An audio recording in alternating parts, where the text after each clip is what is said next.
BJP party రాజకీయ లబ్ధి కొరకు మత విద్వేషాలు రెచ్చగొట్టాలని ప్రయత్నించింది. ముస్లింలను బూచీగా చూపి హిందూ ఓట్లను మభ్యపెట్టి రాజకీయాలు చేశారు.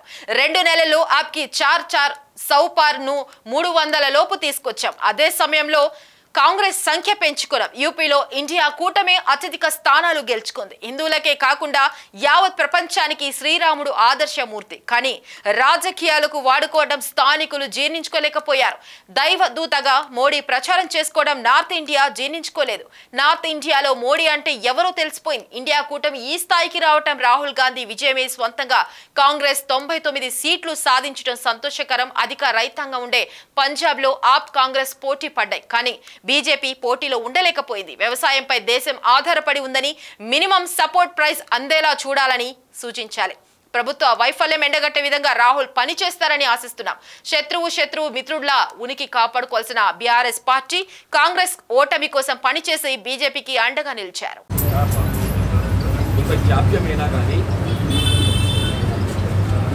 భారతీయ జనతా పార్టీ రాజకీయ లబ్ధి కొరకు ఈ జాతిని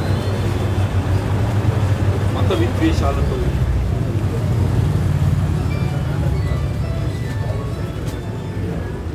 రెచ్చగొట్టి ఏ విధంగా లబ్ధి పొందే ప్రయత్నం చేయడం జరిగిందో మనం గమనించాం.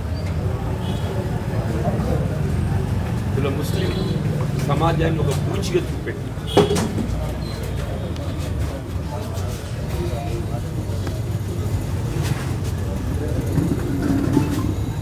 కాంగ్రెస్ కోటేస్తే ముస్లింలు కోటేసినట్టాను, లేకుంటే హిందూ అయితే బీజేపీకే ఓటు వేయాలనే విధంగా ప్రచారాన్ని చేపట్టడం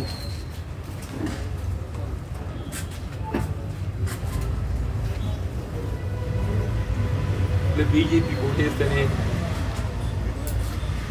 రాముల వారిని దర్శించుకున్నట్టు, శ్రీరామచంద్ర ప్రభువుని ఏదైతుందో దర్శించుకున్నట్టు. అంటే ఏ విధంగా ప్రచార సరళి కొనసాగిందో మనం అందరూ గమనించాలి. కానీ ఏది ఏమైనా ఇవల్ల దో లేట్ బెటర్ దాన్ నెవర్ అన్నట్టు జాప్యమైనప్పటికీ జాతీయ స్థాయిలో బీజేపీ నిజరూపం సమాజానికి తెలియరావటం సంతోషించదగ్గ విషయం. వీళ్ళ ఎన్నికల ఫలితాలు వెలువడేంత వరకు వీళ్ళ ఎగ్జిట్ పోల్ సర్వే కానీ ఈ అబ్కీ బార్ 400 కానీ అంటే దేశంలో మోడీకి ఎదురు లేదు అనే విధంగా ఏదైతే ప్రచార సరళి కొనసాగింపు చేయడం జరిగిందో, వీళ్ళ ఇండియా కూటమి రాహుల్ గాంధీ గారు ఏదైతే ఉన్నదో విచ్ఛిన్నకర శక్తులను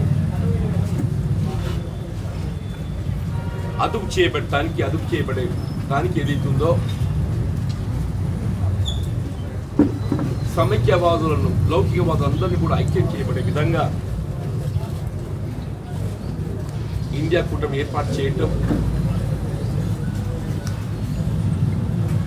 ఇవాళ మనకు లభించిన కొద్ది సమయంలో ఇష్టపట్టే 2 మాసాల సమయంలో ఏదైతున్నదో ఓన్లీ విత్ ఇన్ 2 months అంటే ఎన్నికల షెడ్యూల్ వెలువడ్డ నాటికి ఫలితాలు పోలింగ్ నాటికి ఏదైతుందో మధ్యలో ఓన్లీ 2 months గ్యాప్, 2 మాసాల లోపల ఏదైతుందో వీళ్ళ అబ్కీ బార్ 400ను 300 లోపలి పట్టుకురావు. ఈ అబ్కీ బార్ 400 ఉన్నదో గతం కంటే సంఖ్య తగ్గింపు చేయడమే కాకుండా 300 లోపలి పట్టుకురావు. వీళ్ళ ఇండియా కూటమి ఏదైతుందో 233 233 ఇండియా కూటమి, ఎన్డీఏ కూటమి 293, ఇండియా కూటమి 233, అంటే గ్యాప్ ఈజ్ ఓన్లీ 60. ఒక 30 గట్టి ఇట్టు వచ్చేస్తే ఆ సంఖ్యను అధిగమించేటువంటి పరిస్థితి వస్తుందని చెప్పండి. అంటే వీళ్ళ మోడీ గారు ఏదైతుందో రాముల వారి ఆలయం నిర్మాణం, అయోధ్య, అక్షింతలు ప్రధాన అంశాలుగా ప్రచారం చేయడం జరిగిందో అటువంటి అయోధ్య నగరం ఫజియాబాద్ ఏదైతుందో ఇవాళ ఉత్తరప్రదేశ్లో ఇండియా కూటమి అత్యధిక స్థానాలు గెలుచుకున్నది. గమనించాల్సి యూపీలో ఏదైతుందో ఇండియా కూటమి అత్యధిక స్థానాలు గెలుచుకున్నది. అంతేకాకుండా ఫజియాబాద్ వేర్ అయోధ్య రామ మందిరం నిర్మాణం చేయడం జరిగిందో కేవలం మోడీ గారి ఆర్భాటాలను చూసి సాధారణంగా మందిరం దేవుడు అంటే అందరికి విశ్వాసం ఉంటుంది. దేవుడు అంటే విశ్వాసం లేని హిందూ సమాజం ఉండదు.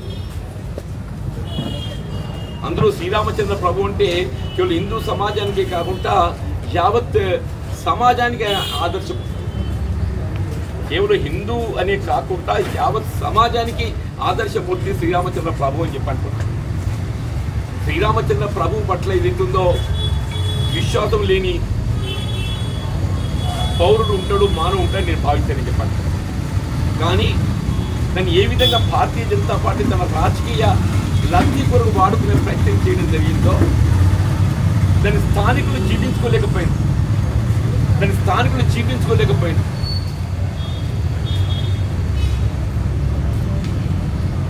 అక్కడ ఏదైతుందో తీర్పు కేవలం బీజేపీ ప్రచార ఆర్భాటాలు, మోడీ గారి పట్ల ఆయన అవలంబిస్తున్న విధానాలకు ఏదైతుందో అంటే గతంలో మనం యేసు ప్రభు ఏదైతుందో ఈ దేశానికి మరి ఈ లోకానికి అవతరించినటువంటి ఒక ప్రభువుగా మనం ఆరాధించడం జరుగుతుందో ఇప్పుడు మోడీ గారు కూడా అదే విధంగా నేను ఒక దైవదూతను, మోడీ గారు స్వయంగా పేరు నేను ఒక దైవదూతను అనే విధంగా ఏదైతుందో ఆయన ప్రచారం చేసుకోవటాన్ని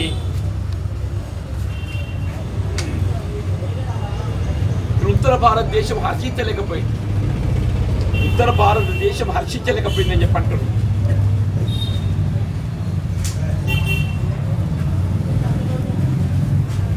ఈ మాత్రం ఈ 60 స్థానాలు అత్యంత వచ్చినాయి చెప్పంటే ఈ సౌత్ ఇండియా అండ్ ఒరిస్సా ఈ మాత్రం వచ్చినాయి చెప్పంటున్నాయి.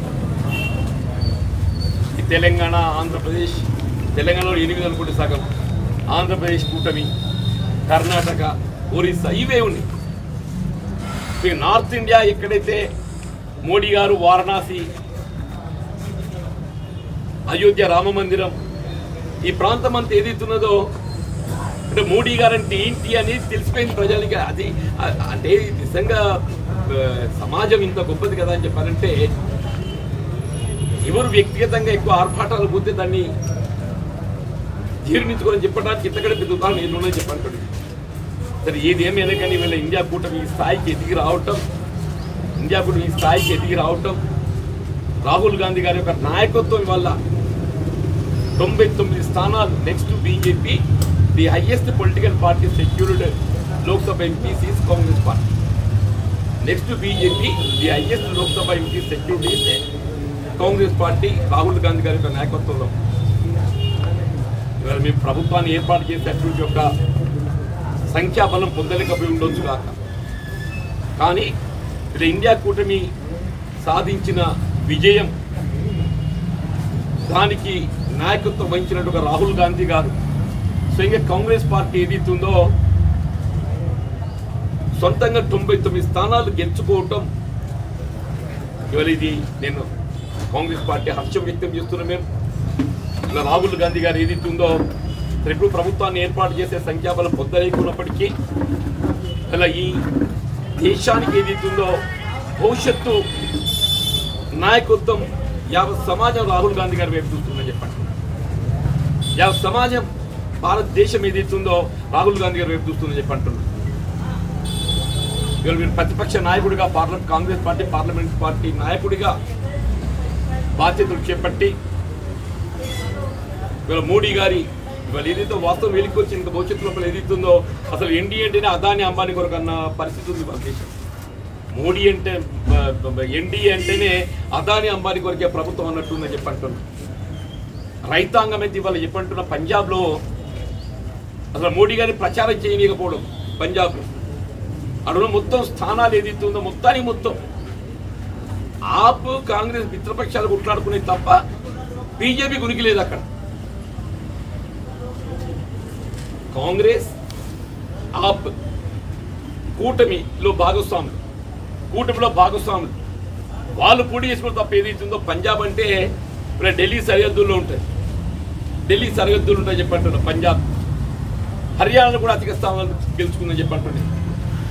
అంటే రైతాంగం అనేది ఏదైతుంది వాళ్ళు మొత్తం దేశం లోపల రైతాంగం వీళ్ళ కనీస మద్దతు తరకు చట్టబద్ధత కల్పింప చేయబడలేకపోవడంతో వీళ్ళ మినిమం సపోర్ట్ ప్రైస్కి ఏదైతుందో లీగల్ గ్యారంటీ లేకపోవడంతో ఏదైతుందో రైతు ఆందోళనకు గురి కావడం చెప్పంటుంది. వీళ్ళు పెరుగుతున్నటువంటి పెట్టుబడులకు అనుగుణంగా కనీస మద్దతు ధర నింప చేయవలసిన బాధ్యత కేంద్ర ప్రభుత్వంపై ఉంటుంది.